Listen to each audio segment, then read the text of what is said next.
Aujourd'hui, nous partons dans les Deux-Sèvres, direction Azé-sur-Thoué, tout près de Parthenay, un village de 1100 habitants.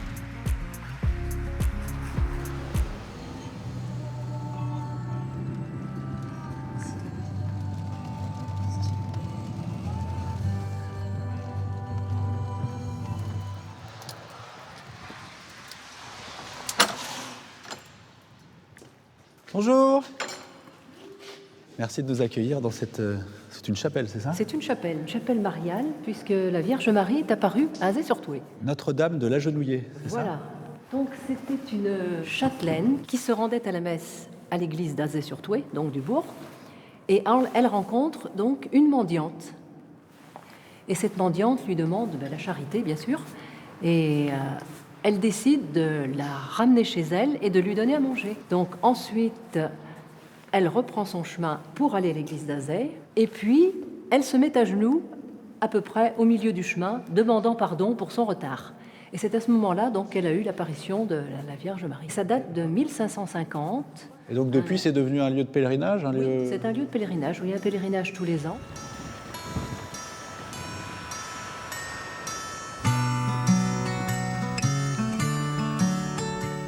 Bonjour. Bonjour.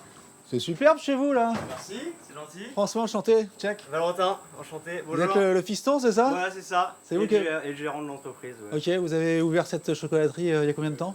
En 2013. Ah, quand même. Voilà. Donc c'est un peu surprenant de trouver une chocolaterie au fin fond du Poitou, comme ça. D'ailleurs, ça s'appelle les Délices du Poitou. Voilà, tout à fait. Donc nous, on est la... Moi, je suis la 4e génération.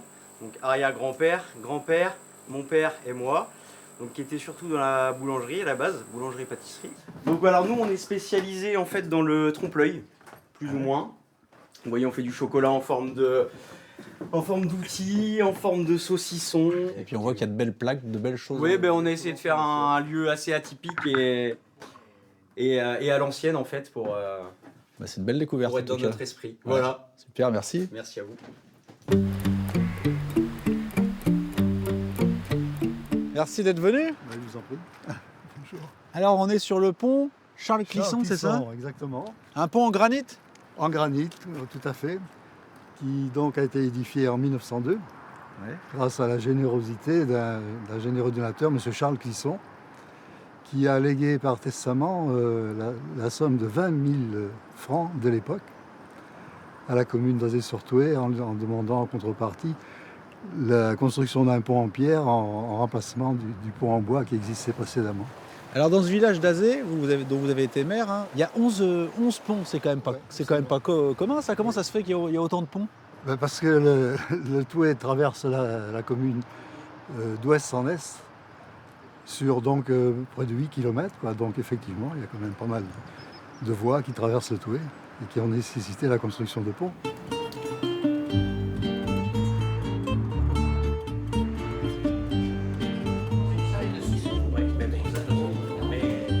Monsieur. C'est l'apéro. Ouais, C'est bien, c'est bien. Bonjour, vous êtes Elisabeth? Oui, tout à fait.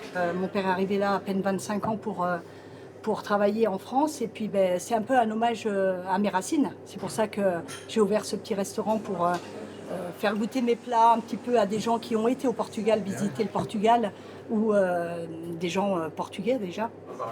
En tout cas, c'est bien, il y a du monde, c'est vivant, c'est bien.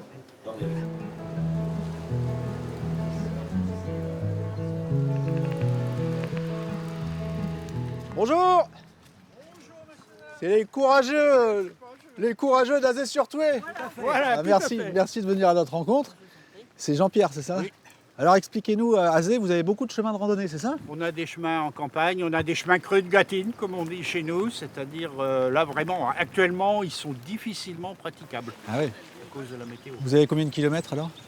Il y a environ 17 km de chemin de terre. On a un chemin de grande randonnée qui passe pas très loin d'ici. Le GR36. Le GR36, mais il n'est pas forcément très praticable partout en ce moment. Oui, parce que là, c'est pas la meilleure période pour marcher. Non. Mais bon, merci de nous avoir fait découvrir ces chemins d'Azé-sur-Thoué. Là, on est en pleine campagne, on ne peut pas mieux.